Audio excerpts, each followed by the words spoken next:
Christ will control a one-world religion as we read in Revelation 17, 1-5 and verse 15. Then one of the 7 angels who had the 7 bowls came and talked with me, saying to me, "Come, I will show you the judgment of the great harlot, which is the one-world false religion, who sits on many waters, with whom the kings of the earth committed fornication, and the inhabitants of the earth were made drunk with the wine of her fornication." So he carried me away in the spirit into the wilderness, and I saw a woman sitting on a scarlet beast, which was full of names of blasphemy, having 7 heads and 10 horns. The woman was arrayed in purple and scarlet, and adorned with gold and precious stones and pearls, having in her hand a golden cup full of abominations and the filthiness of her fornication. And on her forehead a name was written, Mystery Babylon the Great, the mother of harlots, which is the one-world false religion, and of the abominations of the earth. Verse 15. Then he said to me, "The waters which you saw, where the harlot sits, are peoples, multitudes, nations, and tongues, which is the world."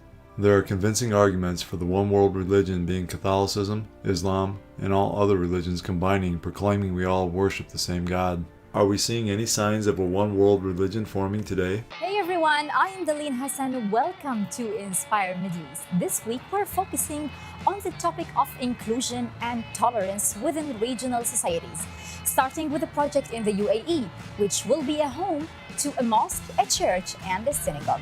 The UAE is home to a diverse population of more than 200 nationalities, and it's a melting pot of multiple cultures and faiths.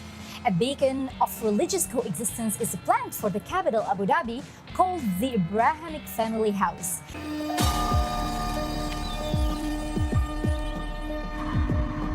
Religious history was made in Abu Dhabi last year when the document on human fraternity was signed by Pope Francis and Dr. Ahmed al-Tayyib, the Grand Imam of Al-Azhar. It called for tolerance, universal peace, and the reconciliation of all faiths. Embodying this agreement, this year construction will start on a project called the Abrahamic Family House on Saadiyat-eiland.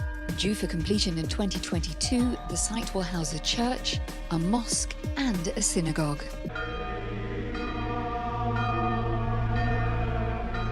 St. Andrew's Anglican Church in Abu Dhabi is made up of more than 50 congregations of 40 nationalities, with average weekly visitors of around 15,000 worshippers. Its canon Paul Burt says the project in Abu Dhabi symbolizes a hugely exciting union of faith, particularly for the region's youth. Religion is still the foundational fact in the lives of most people, in fact almost all people. And young people are excited about their lives and about the future, and so they are full of optimism and excitement. And by participating in a project like this, I think we'll find that it will be led by young people. Our world appears to be sliding into separation and division, concentrating on what divides people rather than what unites them. And by concentrating on that, we are saying that this is a vital contribution to the world community at this time.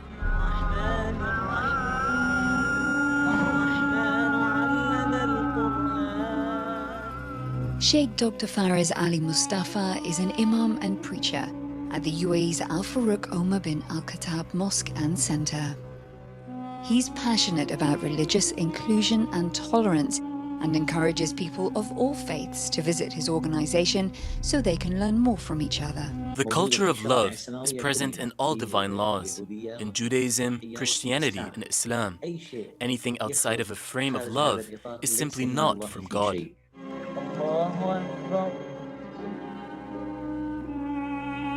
The Imam says that whilst Abu Dhabi's Abrahamic house is something new in theory, its intention is a long-standing one.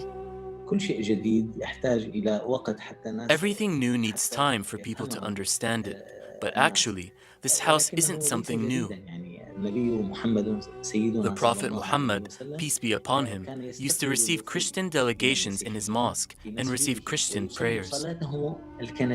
But the Abrahamic house can, even if it's new, can revive this authentic culture.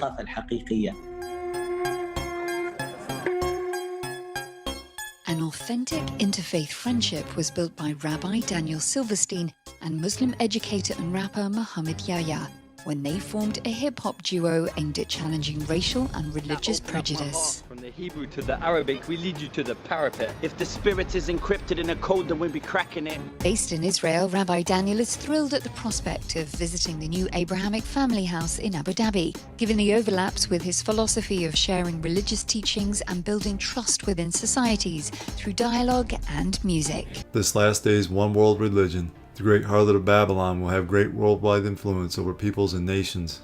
Eventually, the harlot, the one world false religion, will lose favor with the Antichrist, who will want to receive the world's worship for himself, as we read in Revelation 17, verses 16 and 17. And the 10 horns which you saw on the beast, these will hate the harlot, the one world false religion, make her desolate and naked, eat her flesh and burn her with fire.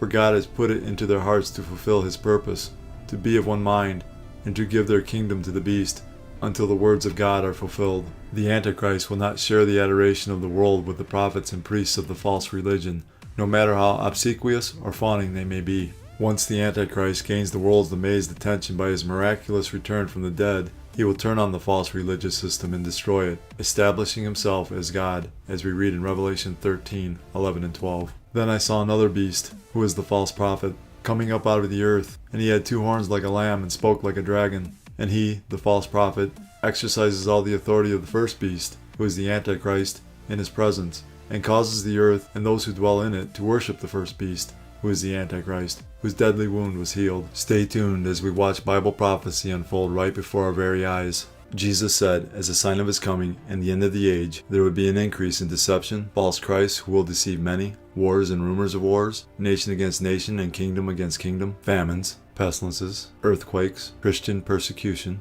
apostasy, false prophets, and lawlessness, causing the love of many to grow cold. Jesus said all of these signs would come like birth pains. Jesus was likening last days events to a woman in labor. As the labor progresses, the pains increase in both frequency and intensity until the baby finally comes. As we get closer to Jesus' return, all the signs he gave us as a sign of his coming and the end of the age will become more frequent and more intense. All of these signs are manifesting